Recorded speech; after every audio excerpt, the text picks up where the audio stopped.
How does security work? My goal is to make security make sense for you today with this short presentation. Just the same way that I don't want to have to learn to be, I don't want to have to be a doctor in order to understand health and good decisions and what I should generally do for my body's health and safety. I want you to be able to understand what to do with security in your personal and business life. It should make sense at a high level that gives you a sense of direction, where to move, which way to go, and where to look for the answers if you need to look deeper. So let's start with your home. Here's the concept. If you're not at home right now, or if you ever leave home, what makes you feel that it's safe, that it's secure, that it's going to be there when you get back, or that it's not going to be ransacked? What are the things that you do in your daily life or around your house that make you feel that it's safe to be away from? And usually we get answers. I do this presentation in front of large audiences, and I'll call out, and we get answers like fence. You have fences, doors, locks, windows that have locks on them. For me, I consider being code compliant an important factor. I don't want electrical fires, right? So there's lots of little things, and it goes way on beyond this list. Sometimes we'll have alarms or cameras, smoke detectors. I mean, if there's a fire. Sometimes just being notified that somebody's there, so the floodlights, somebody walking up to the house at night and being lit up, that's enough to deter, right? Um, some of you keep a bat by the bed or a weapon under the pillow. You have a dog that likes to bite people, so you feel pretty safe that if somebody comes in, they're going to get bit pretty good. You may have an evacuation plan. If you've got a second-story bedroom, you should have one of those roll-out ladders, etc. Right? So these are the things, and it's not just about an intruder coming in. There could be, again, like a fire, right? We want electrical to be code compliant, and we have to be able to evacuate or have a fire extinguisher. We have all sorts of different things we can do if there's an event. So really, these are broken into 3 different groups. Can you identify what the groups are? Now I'll give you a tip. It goes in this direction. It's a linear continuum because security is a system of protection. We want to keep people out in the first place. I don't want you coming into my yard, so I put a fence. If you hop the fence, something's probably wrong. I have doors that have locks on them. I have a dog that's scary. These are things we want to keep problems from happening in the first place, and that's protection. The system continues with detection.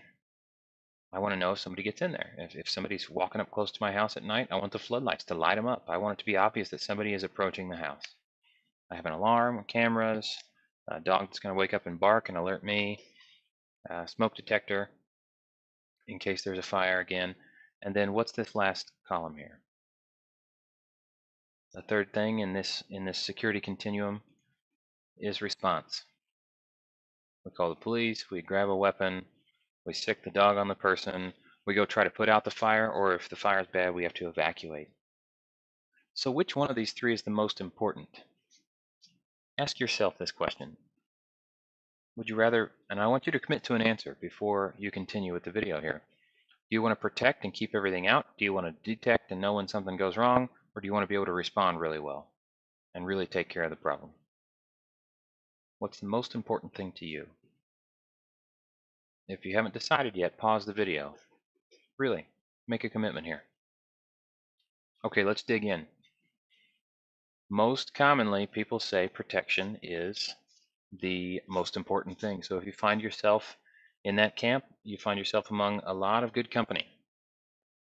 Because we don't want the problem to happen in the first place, right? I don't want somebody coming into my house. That's why I have a fence. That's why I have doors with locks, etc. But if we really face the issue, even though we protect our houses really well, somebody can get in if they really want to. You can never keep somebody out forever. If they really, really, really want to get in, they will. So what does that mean? Well, I contend that protection is not the most important thing. You have to do it, right? You have to have the basics in place, but you must also have a detection and response plan in place. So which one of these 2 is most important?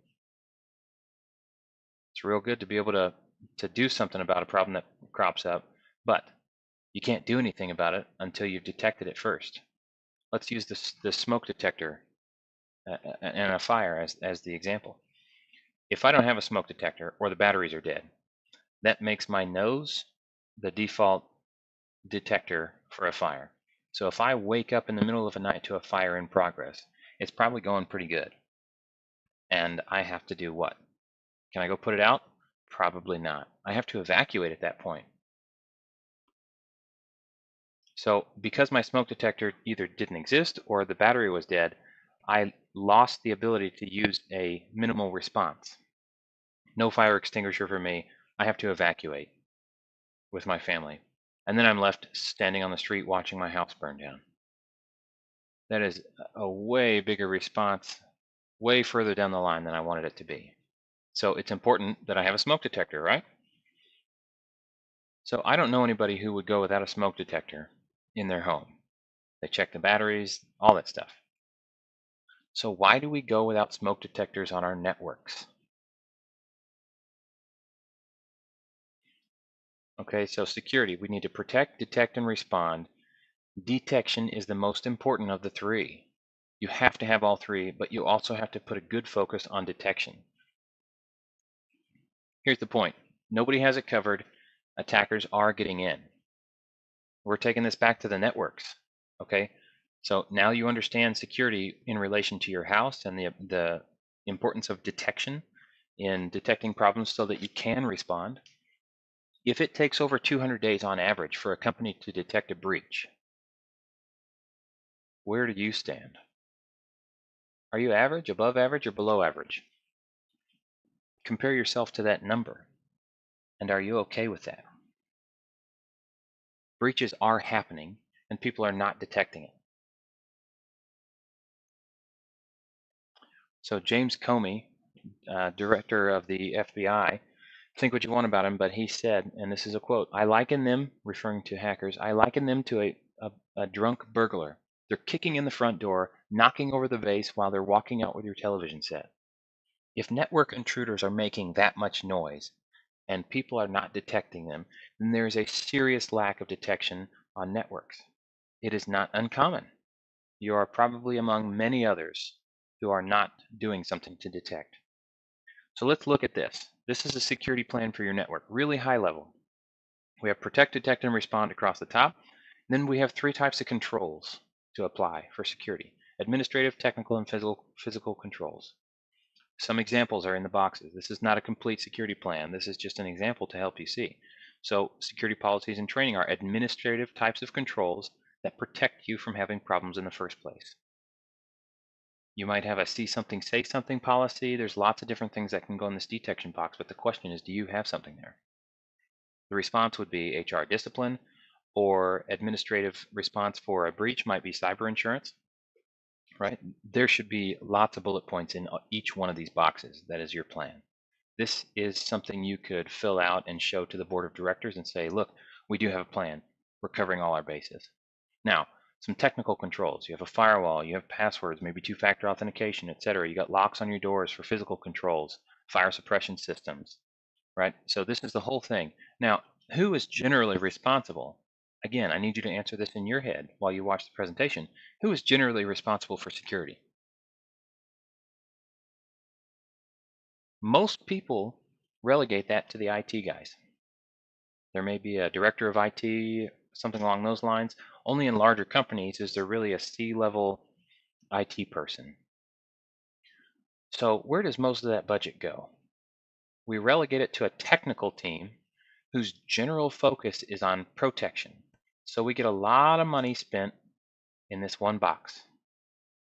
How much of your budget is tied into this one box? There are 8 other boxes to spend money to do security as a system.